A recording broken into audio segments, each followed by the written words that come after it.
Dijo Samuel a todo Israel: he oído vuestra voz en todo cuanto me habéis dicho, y os he dado un rey. Recordad lo que hemos estado viendo hasta ahora, Israel ha pedido un rey a Samuel, y Samuel, aunque esta no era su voluntad, no lo veía, aún así accedió a darles un rey, ya que el Señor se lo dijo. Dios tampoco lo quería en este momento, pero decidió dárselos. Y una vez que esto ocurrió, dice versículo 1 de este capítulo 12 que Samuel les dijo: yo he oído vuestra voz en todo cuanto me habéis dicho, y os he dado un rey. Ahora, pues, ahí tienen al rey que ha de guiaros. Se refiere a Saúl, que ya vimos en el capítulo 10, que les dio un rey que se llamaba Saúl. Yo, dice Samuel, versículo 2, soy ya viejo y estoy lleno de canas, pero mis hijos están con vosotros, y yo he andado delante de vosotros desde mi juventud hasta este día. Aquí estoy. Atestiguad contra mí delante de Jehová y delante de su ungido, es decir, el rey, si he tomado el buey de alguno, si he tomado el asno de alguno, si he calumniado a alguien, si he agraviado a alguno, o si de alguien he aceptado soborno para cerrar los ojos, y os lo restituiré. Nunca nos has calumniado ni agraviado, ni has tomado nada de manos de ningún hombre, dijeron ellos. Él les dijo: Jehová es testigo contra vosotros, y su ungido también es testigo en este día, que no habéis hallado cosa alguna en mis manos. Así es, respondieron ellos. Entonces Samuel dijo al pueblo: Jehová, que designó a Moisés y a Aarón y sacó a vuestros padres de la tierra de Egipto, es testigo. Ahora pues, aguardad, y discutiré con vosotros delante de Jehová acerca de todos los hechos de salvación que Jehová ha hecho con vosotros y con vuestros padres. Cuando Jacob entró en Egipto y vuestros padres clamaron a Jehová, Jehová envió a Moisés y a Aarón, los cuales sacaron a vuestros padres de Egipto y los hicieron habitar en este lugar. Pero ellos olvidaron a Jehová su Dios, y él los entregó en manos de Sísara, jefe del ejército de Azor, en manos de los filisteos y en manos del rey de Moab, que les hicieron guerra. Ellos clamaron a Jehová y dijeron: hemos pecado, porque hemos dejado a Jehová y hemos servido a los Baales y a Astarot. Líbranos ahora, pues, de manos de nuestros enemigos, y te serviremos. Entonces Jehová envió a Jeroboam y a Barac, a Jefté y a Samuel, y os libró de manos de los enemigos que os rodeaban, y habitasteis seguros. Pero cuando visteis que Naas, rey de los hijos de Amón, venía contra vosotros, me dijisteis: no, que reine sobre nosotros un rey, siendo así que Jehová vuestro Dios era vuestro rey. Ahora, pues, aquí tenéis al rey que habéis elegido, el cual pedisteis. Ya veis que Jehová os ha dado un rey. Si teméis a Jehová y lo servís, si escucháis su voz y no sois rebeldes a la palabra de Jehová, si tanto vosotros como vuestro rey, que reina sobre vosotros, servís a Jehová, vuestro Dios, haréis bien. Pero si no escucháis la voz de Jehová, si os rebeláis contra sus mandatos, la mano de Jehová estará con vosotros como estuvo contra vuestros padres. Esperad aún ahora y mirad esta gran cosa que Jehová hará ante vuestros ojos. ¿No es ahora la siega del trigo?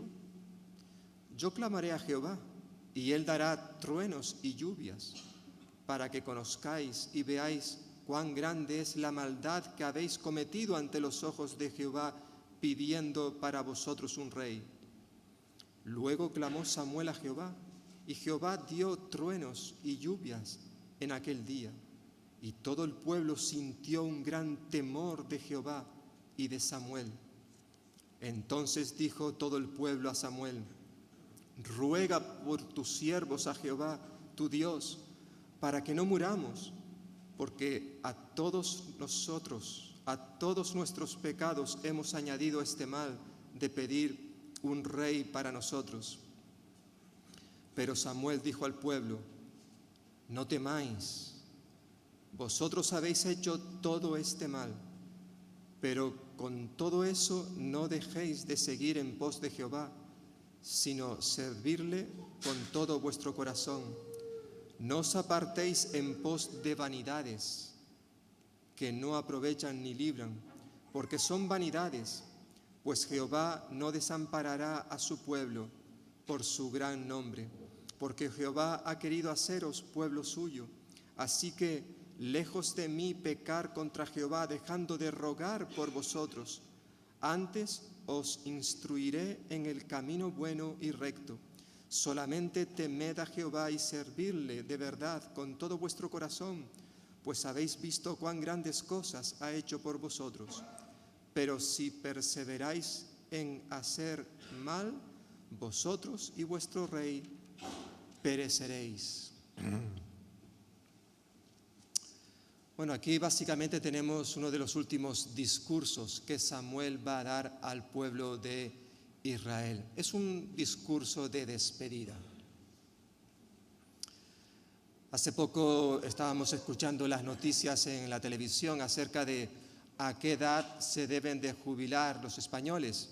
Bueno, se estaban dando estadísticas de a qué edad se jubilan los europeos. Al parecer los que más pronto se jubilan son los franceses, creo que a la edad de 62 años. Y los que más tardan en jubilarse son los griegos, a los 67. Los españoles están ahora mismo sobre una media de los 66 años con 4 meses.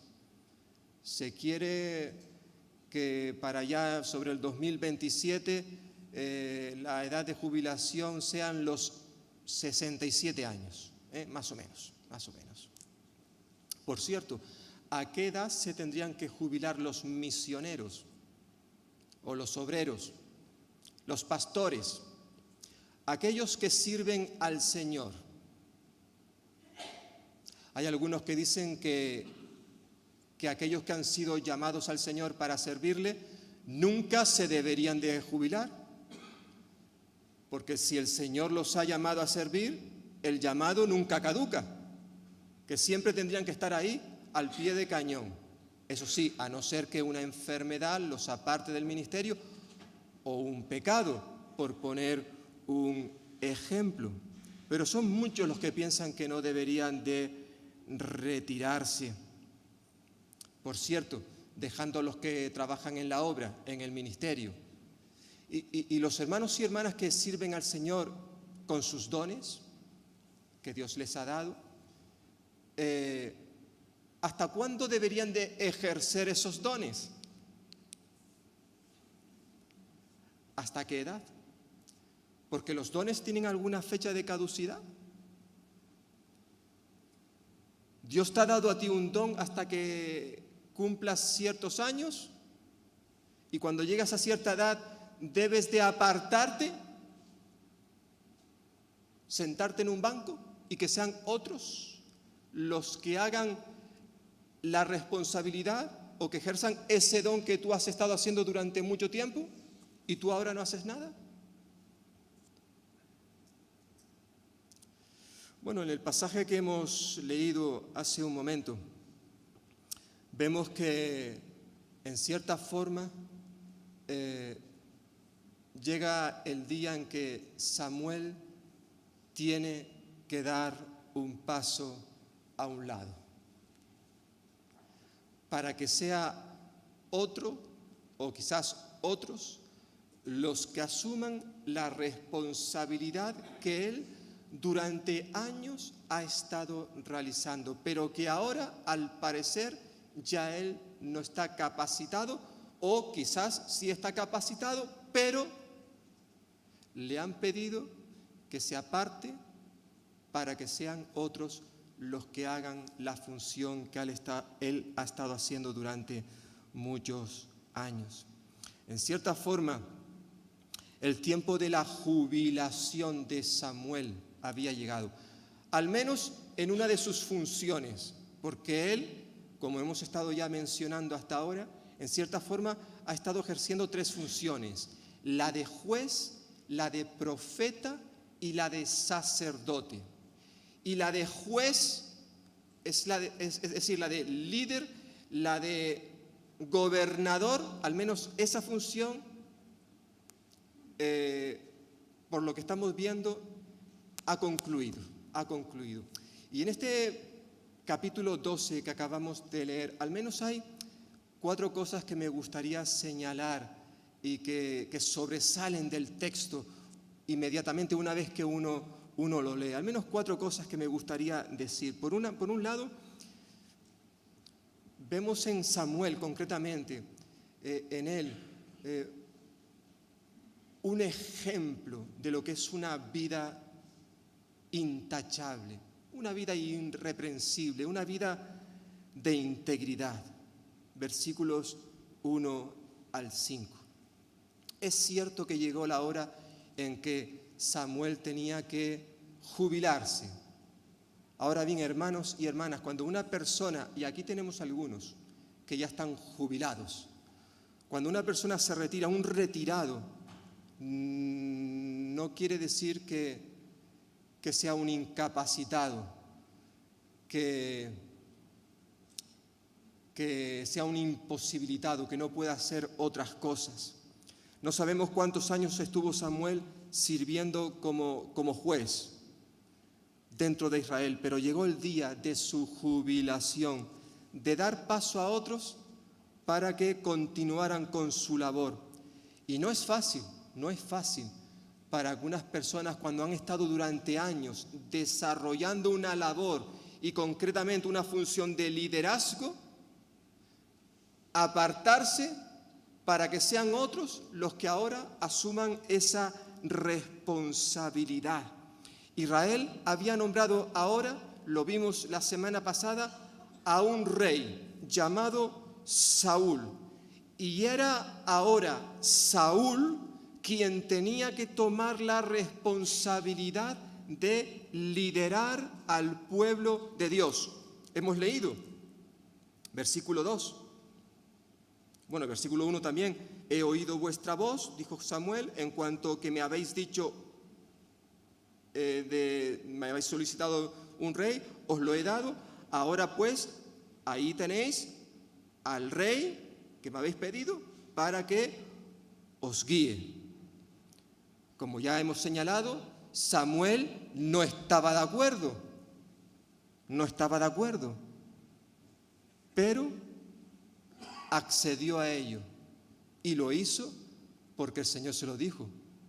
Recordemos, el Señor le dijo: mira, Samuel, haz caso a lo que el pueblo te está diciendo. El pueblo no te está desechando a ti, porque Samuel pensaba: me están desechando, ya me consideran un trasto viejo.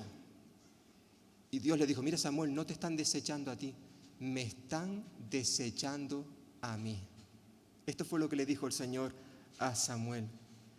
Y aunque el Señor le dijo: mira, Samuel, hazle caso al pueblo, dales un rey, evidentemente eso para Samuel fue doloroso, porque eso significaba, entre otras cosas, el fin de su liderazgo dentro de la nación de Israel.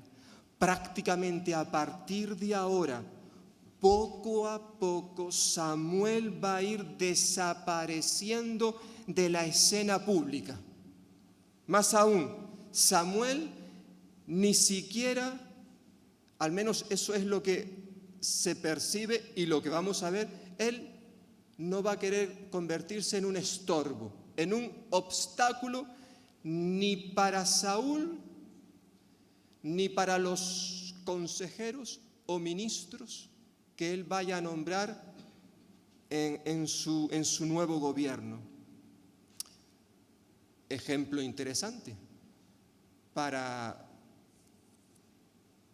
aquellas iglesias que nombran a un nuevo pastor, porque yo tristemente he conocido algunos casos de iglesias que nombran a un nuevo pastor y el viejo pastor aún continúa en esa iglesia, y a veces los nuevos líderes tienen complicaciones a la hora de integrarse en la iglesia. ¿Por qué?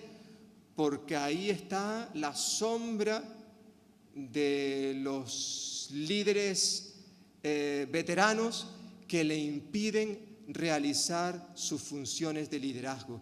Y a veces se encuentran con muchos problemas, ¿verdad?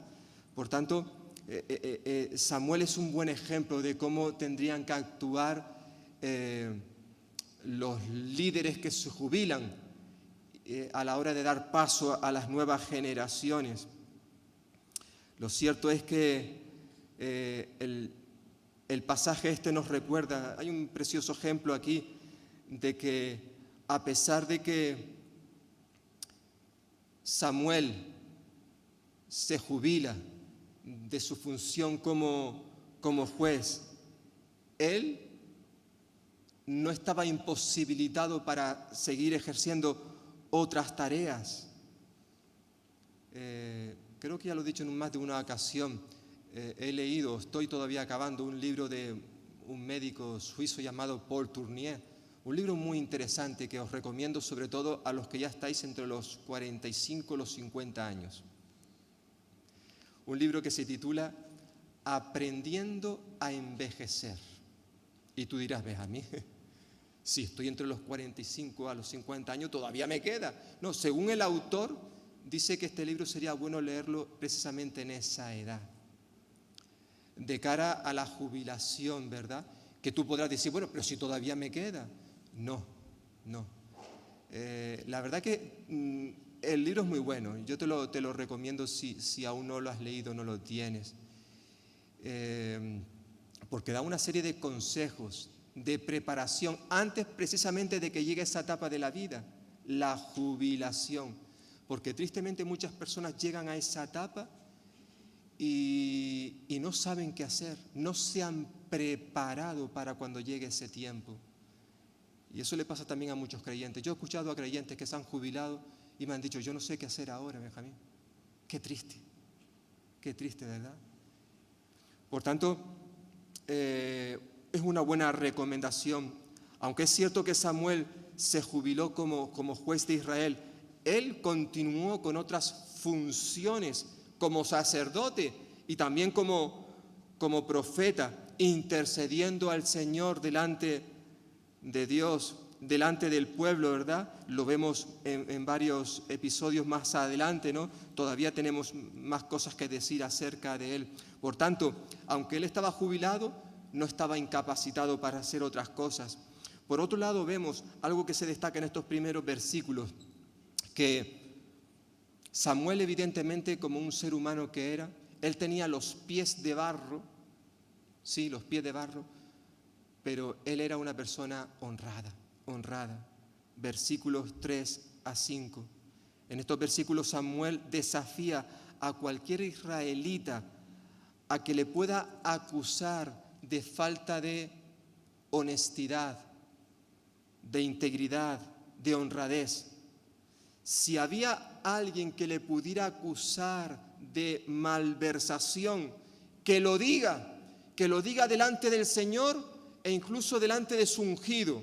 Versículo 3, ungido se refiere al rey Saúl, que había sido nombrado en el capítulo 10. Dice, aquí estoy, versículo 3, atestiguad contra mí delante de Jehová y delante de su ungido, si he tomado el buey de alguno, si he tomado el asno de alguno, si he calumniado a alguien, si he agraviado a alguno, o si de alguien he aceptado soborno para cerrar los ojos, y lo devolveré, lo devolveré. Esta semana escuchaba la entrevista que le hicieron al presidente de Cantabria.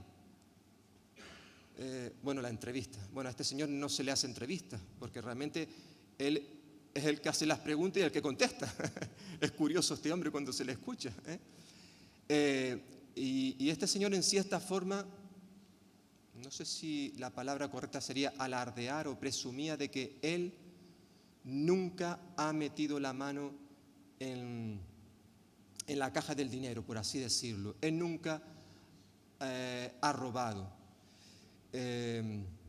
Tristemente sabemos que vivimos en un país donde muchos políticos han sido acusados y condenados, han ido a la cárcel por malversación. Es decir, son personas que estando en el gobierno, autoridades, funcionarios, que aprovechándose de su posición, pues cogen dinero de la caja o ayudan a terceros para que lo hagan, ¿verdad? Dinero del pueblo y lo roban. Y muchos que han hecho esto están en la cárcel. Bueno, este señor dice que él nunca ha hecho esto. Nunca, nunca. Bueno, yo no sé si es verdad o mentira. Me gustaría pensar que él efectivamente nunca lo ha hecho. Bueno, Samuel dice que él nunca había hecho esto. Y si había alguien que le acusara de malversación, de soborno, de haber tomado lo que no era suyo, que lo dijera. Ponía como testigo al Señor e incluso al rey. Que alguien le culpara, que alguien saliera y le acusara con su dedo, si él había realmente alguna vez robado a alguien. Evidentemente, el pueblo dijo que eso nunca había ocurrido, nunca. Samuel dice, versículo 3, aquí estoy.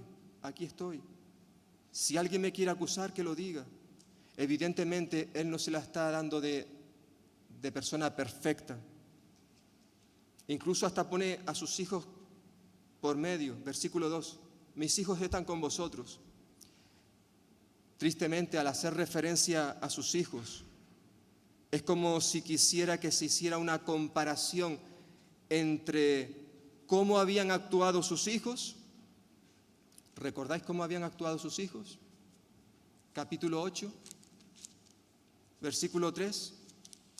¿Qué es lo que había ocurrido con sus hijos? Capítulo 8, versículo 13 nos dice que sus hijos no anduvieron por los caminos de su padre Samuel, sino que se dejaron llevar por la avaricia, dejándose sobornar, pervirtiendo el derecho. Los hijos sí que eran unos ladrones. Los hijos sí que habían metido la mano dentro de la caja. Sin embargo, Samuel nunca había hecho esto. Él nunca había robado a nadie. Evidentemente, él tenía los pies de barro, él podía equivocarse, él no era perfecto.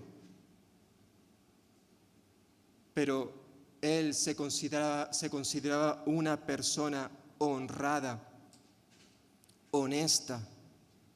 Nadie le podía acusar de falta de integridad. Llevaba una vida intachable. Es interesante que el apóstol Pablo, cuando escribió su carta a Timoteo, él dijo que una de las cosas que tenía que caracterizar a aquellos hombres que iban a liderar a la iglesia es que esos hombres tenían que ser irreprensibles o intachables. Evidentemente Pablo no está diciendo que tenían que ser perfectos, porque entonces nadie podría estar frente a la iglesia. No existirían líderes en la iglesia, porque no hay nadie que sea perfecto. Empezando por el mismo apóstol Pablo, que él no era perfecto. Pero evidentemente Pablo está hablando de que aquellas personas que tienen que liderar la iglesia tienen que ser personas que, al menos desde que se convirtieron al Señor, tenían que ser personas que nadie podía acusarlas de estar viviendo una doble vida.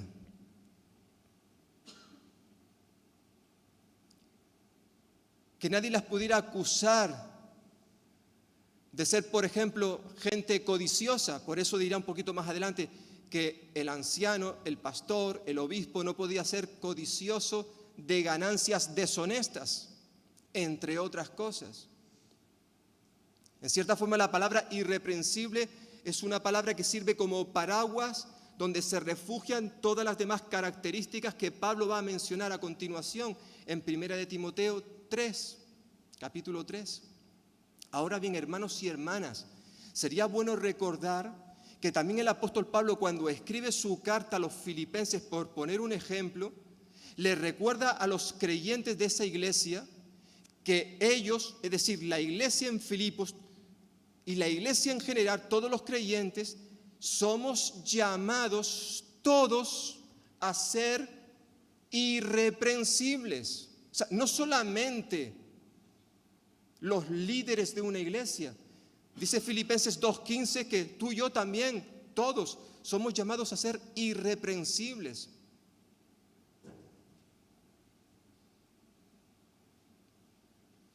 Con otras palabras diría el apóstol Pablo, vuestra gentileza sea conocida por todos los hombres. Tú y yo tenemos que vivir de tal manera, hermanos y hermanas, que la gente quede impactada, que la gente no tenga nada que decir contra nosotros.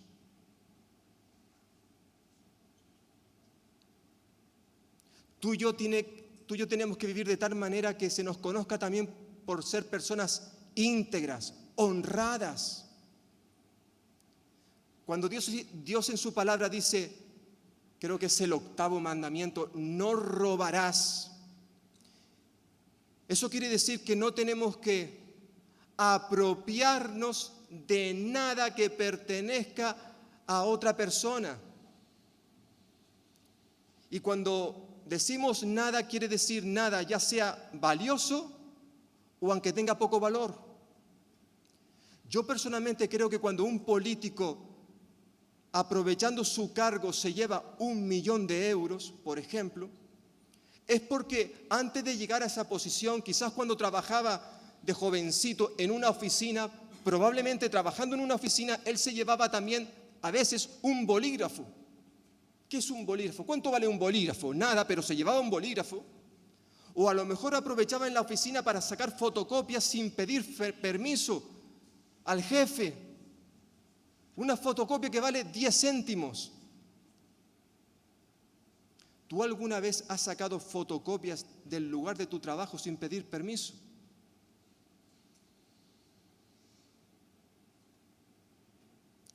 Yo conozco creyentes que lo hacen. Que en vez de ir a la tienda, a la imprenta a sacar fotocopias, aprovechan su lugar de trabajo para sacar fotocopias sin decírselo al jefe. ¿Eso es robar o no es robar? Claro, ahí viene luego, es que depende.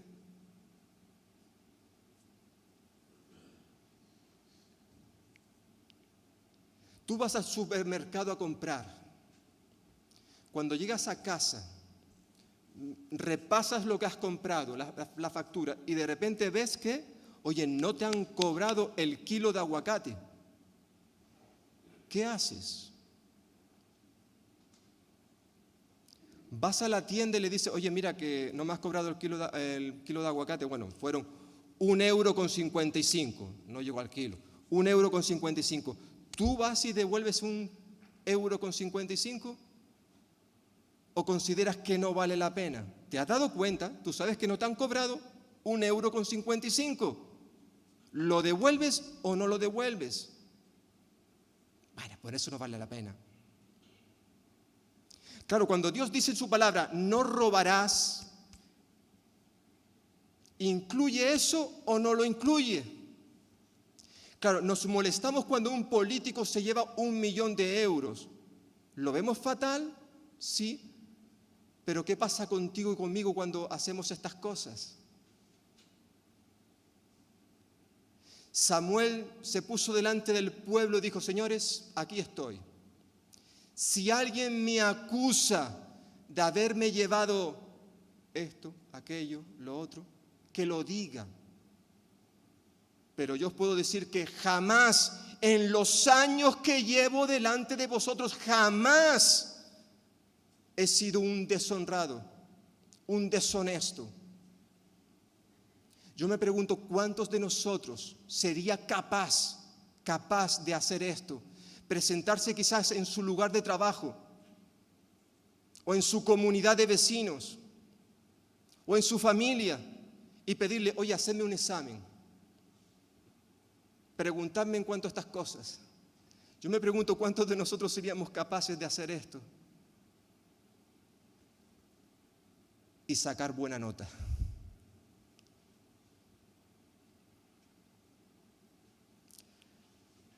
Samuel fue un hombre que destacó, entre otras cosas, por ser una persona intachable. No era perfecta, no, porque nadie lo es, pero no cabe duda que fue una persona ejemplar. En segundo lugar, Samuel quiere destacar, no tanto pensar en sí, sino él quiere ahora dirigir su atención hacia Dios y concretamente a la bondad inigualable de Dios, versículos 6 al 12. Y por un lado nos habla del peligro de olvidar una salvación tan grande. Samuel llevó al pueblo a recordar la bondad que Dios había derramado para con sus hijos a lo largo de tantos años, sobre todo cuando decidió salvar, rescatar, redimir a su pueblo de la esclavitud en Egipto durante tantos años, versículos 6 al 8. Pero al mismo tiempo Samuel quiere recordar que sus padres fueron unos ingratos porque se olvidaron de lo que Dios había hecho con ellos, versículo 9. Y evidentemente el olvidar lo que Dios había hecho con ellos trajo sus consecuencias. Israel había olvidado una salvación, lo que Dios había hecho con ellos. Versículo 9, pero ellos olvidaron a Jehová su Dios y Él, el Señor, los entregó en manos de sus enemigos, nos dice. El Señor los había sacado de Egipto, versículo 6. Había hecho con ellos una obra de salvación, versículo 7. Pero ellos mostraron ingratitud. El autor de Hebreos, capítulo 2, preguntaba, ¿cómo nosotros, el pueblo de Dios en el presente, en tiempos del Nuevo Testamento, dice, ¿cómo pues nosotros escaparemos si descuidamos una salvación tan grande? Pues el mismo Señor fue quien anunció primero esta salvación, la cual después confirmaron entre nosotros los que oyeron este mensaje. Hermanos y hermanas, es interesante cómo enfatiza aquí el autor de Hebreos. Estamos en el Nuevo Testamento. La palabra nosotros. ¿Cómo pues escaparemos nosotros, si descuidamos una salvación tan grande? Tristemente nosotros muchas veces hemos sido culpables también de este pecado, hermanos y hermanas, de la ingratitud. Nosotros tenemos ahora mucha más información, nosotros tenemos un conocimiento mucho más profundo del que tuvieron los israelitas en el Antiguo Testamento. Nosotros conocemos toda la historia al completo, la historia de la salvación. Nosotros conocemos lo que sucedió en la cruz del Calvario. Nosotros conocemos lo que sucedió desde lo ocurrido en Belén de Judea, la primera Navidad, hasta lo que sucedió con la muerte de Jesús en el Calvario, como he dicho. Toda la historia la conocemos. Y aún así, olvidamos muchas veces lo que el Señor ha hecho por nosotros y le damos la espalda. Por eso aquí Samuel les lleva a recordar, pero también a que tengan en cuenta lo peligroso que es olvidar lo que el Señor ha hecho por ellos. Lo malo que fue también, el error tremendo que fue el pedir un rey, versículo 10 al 12. El repaso de esta historia debía llevarles a recordar que Dios no cambia. Versículo 10 al 12, como he dicho, que de igual manera que estuvo al lado de sus padres en el pasado, el Señor iba a estar con ellos en el presente y también seguiría estando con ellos en el futuro. Seguirá diciendo el autor de la epístola a los Hebreos que Dios, el Señor Jesucristo, es el mismo ayer, hoy y por siempre. Samuel hace una lista en este caso, en estos versículos, de algunos de aquellos jueces, aquellos líderes que Dios utilizó en el pasado. Entonces Jehová envió a Jeroboam, a Barat, a Jefté, también a Samuel, se incluye él mismo ahí, ¿verdad? Y os libró de manos de los enemigos que os rodeaban. Versículo 11. Dios utilizó en el pasado a ciertas personas para guiar a su pueblo, pero fijaos, sin necesidad de reyes. Pero a pesar de todos esos líderes y de los que vendrían después, Dios seguía siendo mejor que todos esos líderes. ¿Qué necesidad tenía ahora Israel de pedir un rey? De pedir un rey. Por eso aquí Samuel sigue, lo hizo en el capítulo 10 que vimos la semana pasada y lo sigue haciendo ahora en este capítulo. En cierta forma sigue echándoles en cara a Israel que hayan pedido un rey. Fue un grave error confiar en un rey terrenal. ¿Y cuántas veces, hermanos y hermanas, sigue sucediendo esto contigo y conmigo? Sabemos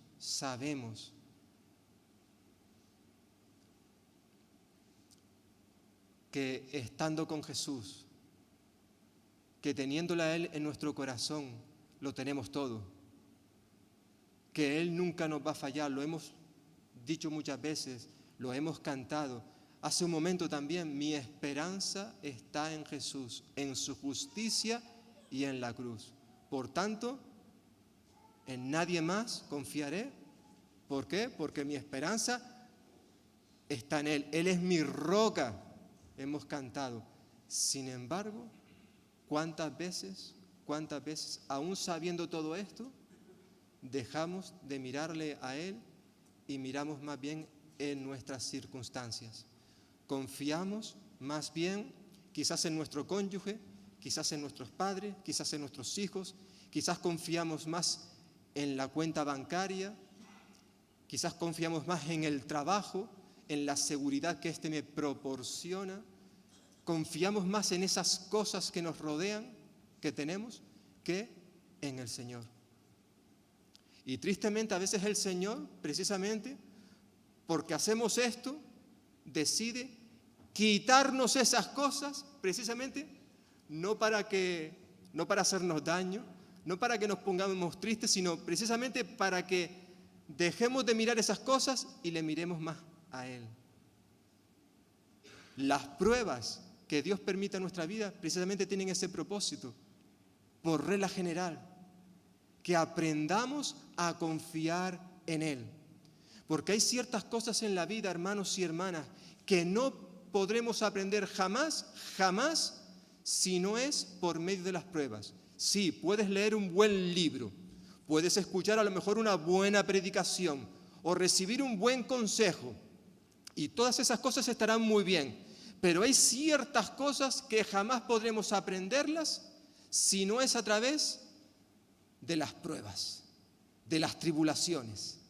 Es cuando las pasamos que entonces podremos recibir, experimentar ciertas cosas en la vida. Y el Señor lo sabe. Y por eso permite el que pasemos por esos valles de sombra y de muerte, por esas dificultades. Él quiere que tú y yo seamos a veces probados por fuego para precisamente sacar todas las impurezas que hay en nosotros y que lo que quede pueda ser pues algo de calidad, que pueda haber buenos quilates, como sucede con el oro, que para comprobar su calidad pues tiene que pasar por el fuego, ¿verdad? Y eso a veces es lo que el Señor permite que suceda en nuestra vida.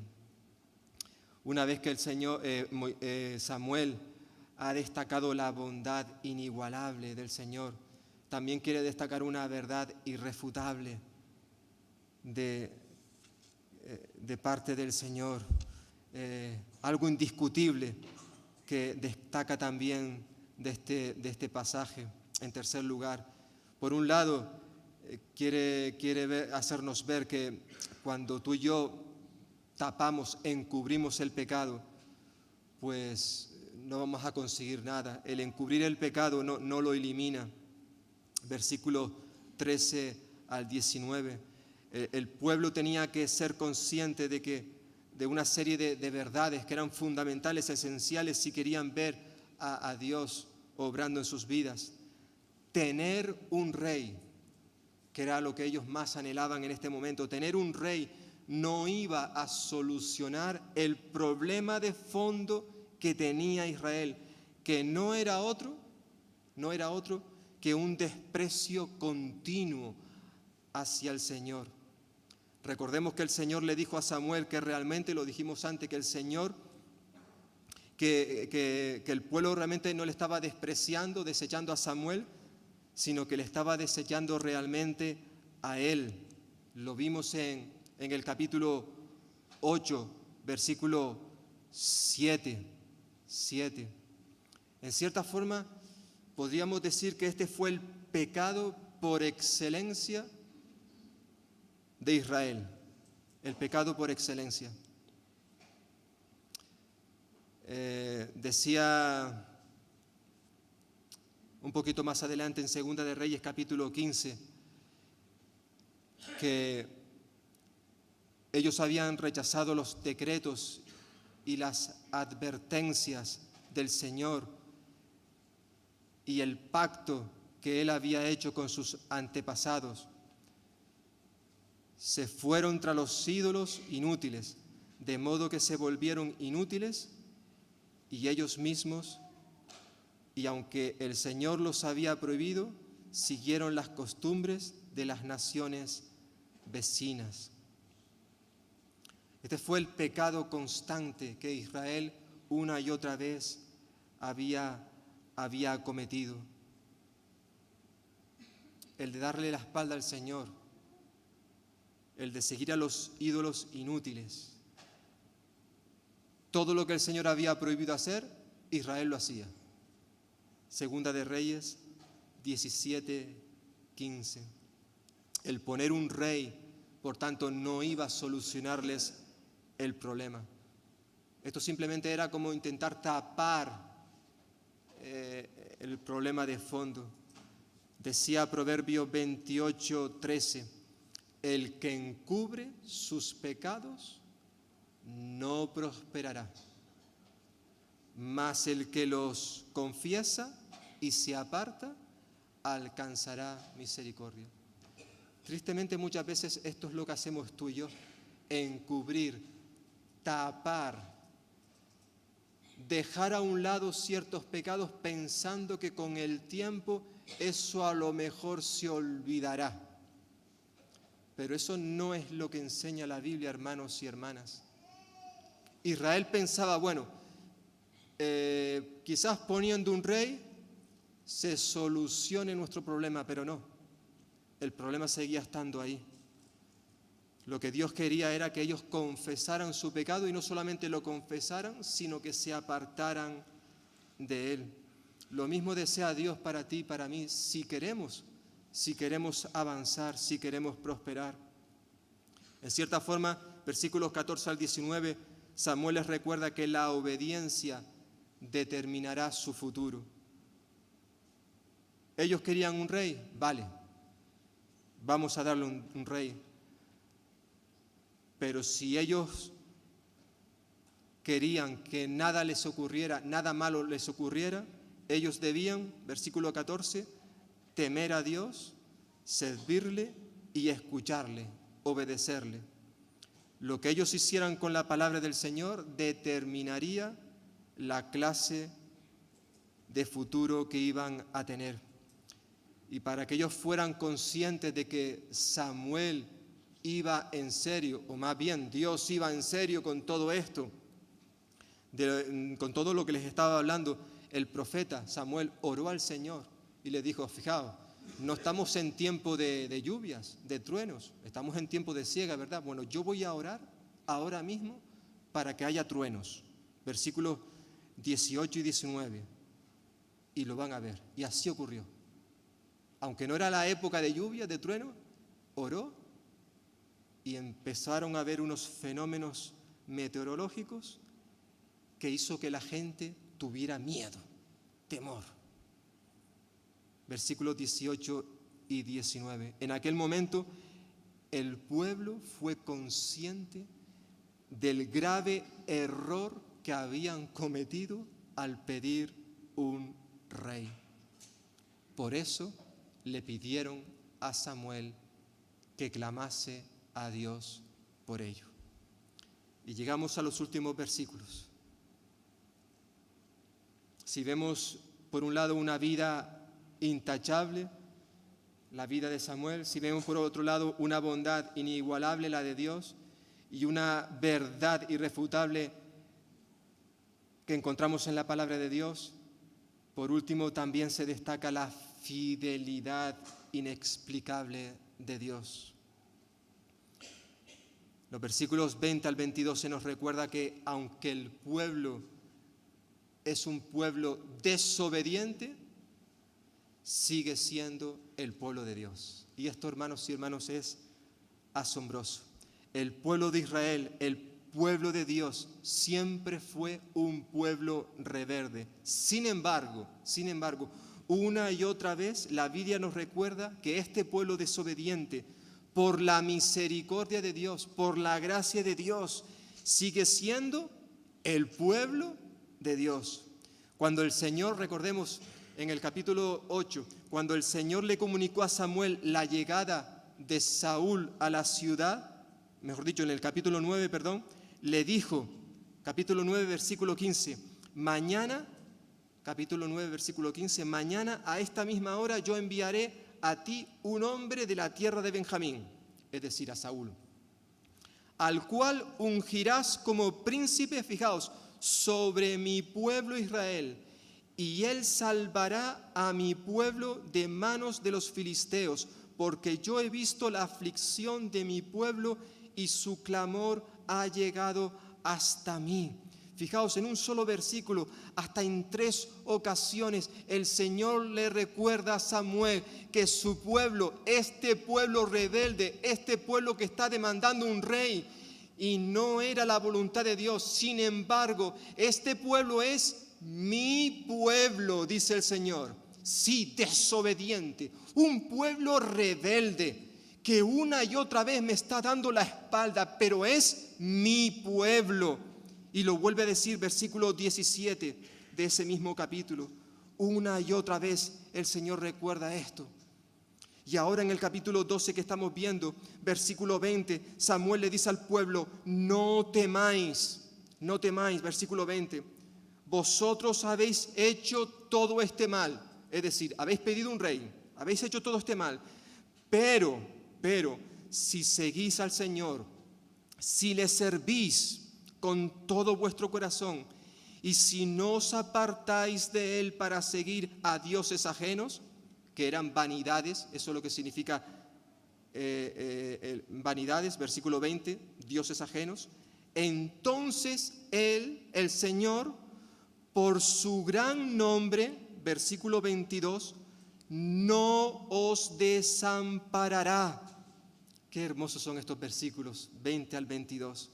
Es decir, el Señor, hermanos, hermanas y amigos, el Señor, independientemente de que su pueblo fuese fiel o no, el Señor iba a seguir siendo fiel a su pacto, a sus promesas, por causa de su propio nombre. Por su gran nombre, versículo 22. Dice, creo que lo tengo aquí.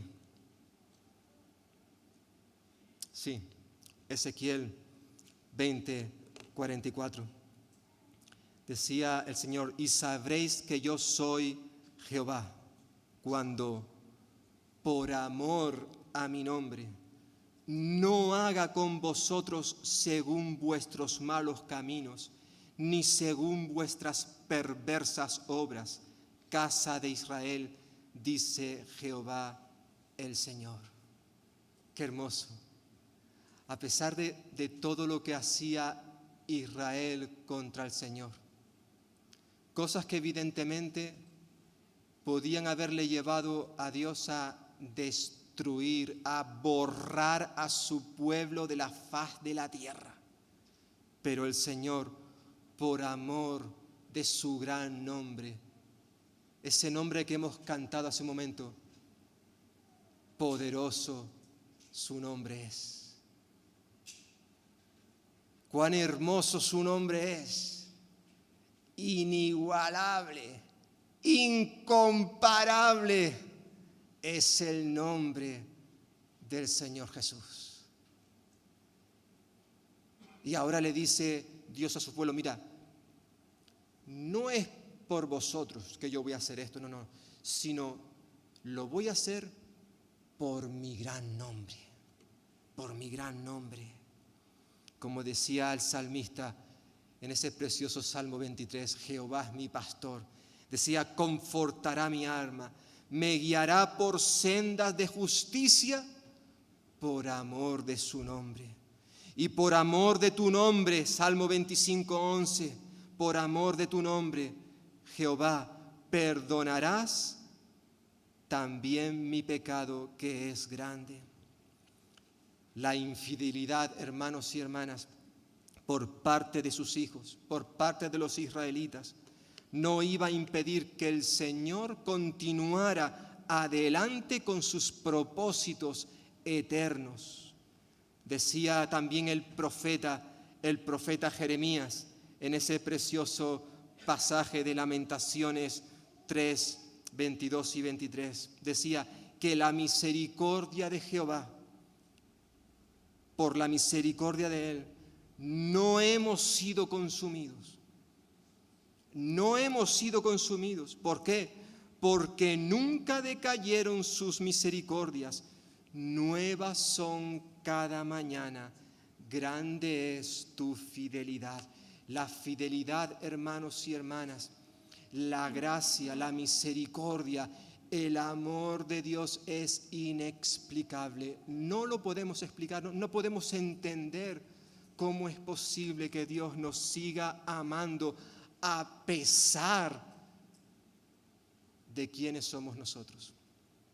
No lo podemos entender, no lo podemos. El apóstol Pablo también en cierta forma lo expresaba con estas palabras en Romanos 5:8. Pero Dios demuestra su amor, su misericordia, su fidelidad por nosotros en esto. ¿En qué? Lo vamos a ver ahora mismo, dentro de unos momentos, a recordarlo a través de estos símbolos. En que cuando todavía éramos pecadores, Cristo murió por nosotros. Más aún, hermanos y hermanas, cuando Cristo murió por nosotros, Él sabía que llegaría un día en que tú y yo naceríamos de nuevo. Nos íbamos a convertir, nos íbamos a hacer sus hijos. Y aún así íbamos a seguir pecando. Íbamos a seguir manchando su nombre. Íbamos a seguir siendo rebeldes. Sí, tú y yo que somos cristianos, tú y yo que somos hijos e hijas de Dios, en esta mañana que nos encontramos aquí, todos nosotros, en esta semana que hemos dejado atrás, todos nosotros hemos pecado.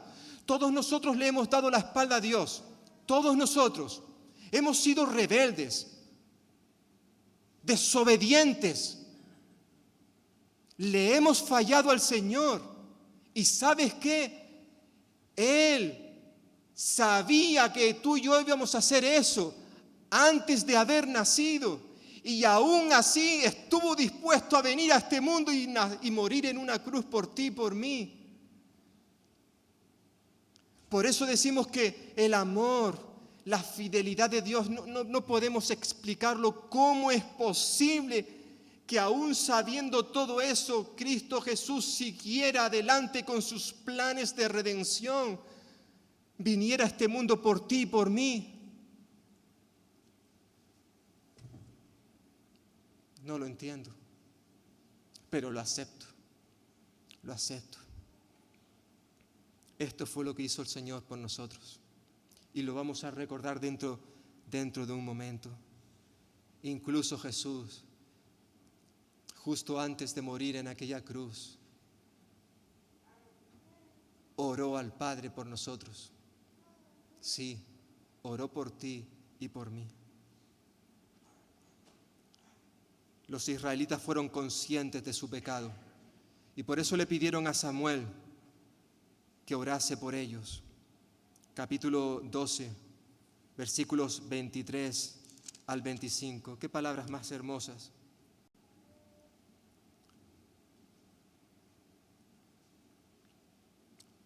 Samuel dijo: no voy a dejar de orar por vosotros. Lejos de mí pecar contra Jehová, dejando de rogar por vosotros.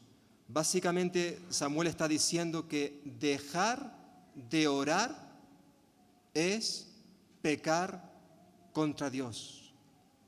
Tremendo, tremendo lo que nos está diciendo aquí el pasaje. La falta de oración, la falta de oración por otros es un pecado. Es un pecado, hermano.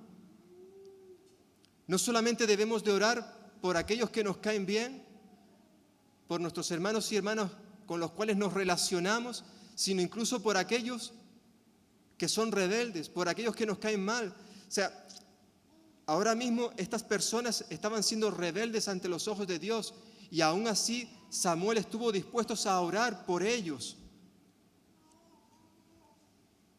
Dejar de orar es un pecado.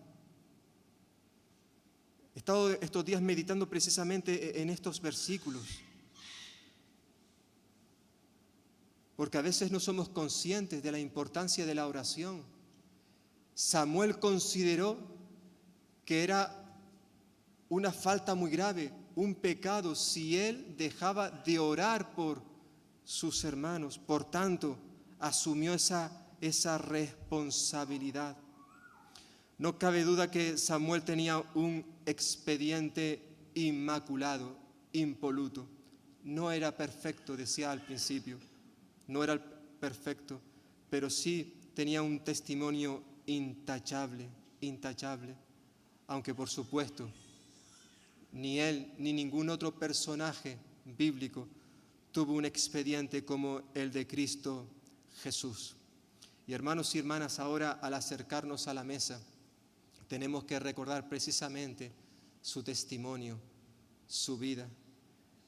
El apóstol Pablo, cuando escribía su carta a los Filipenses, dijo que Cristo Jesús, siendo por naturaleza Dios, no consideró el ser igual a Dios como algo a que aferrarse. Por el contrario, se rebajó voluntariamente, tomando la naturaleza de siervo y haciéndose semejante a los seres humanos. Y al manifestarse como hombre, se humilló a sí mismo y se hizo obediente hasta la muerte, y muerte de cruz. Por eso Dios lo exaltó hasta lo sumo y le otorgó el nombre que está sobre todo nombre, para que ante el nombre de Jesús se doble toda rodilla en el cielo y en la tierra y debajo de la tierra, y toda lengua confiese que Jesucristo es el Señor, para gloria de Dios Padre. Vamos, por tanto, hermanos y hermanas, a acercarnos a esta mesa, y no para recordar a Samuel en esta mañana, sino más bien para recordar a Jesús y recordar la vida irreprensible, intachable, excelente que Él tuvo, para recordar lo que Él estuvo dispuesto a hacer por ti y por mí, para que en esta mañana podamos comprometernos a vivir en esta semana que comenzamos la clase de vida que Él quiere que vivamos para su gloria y para su honra. Pues que el Señor bendiga su palabra en cada uno de nosotros.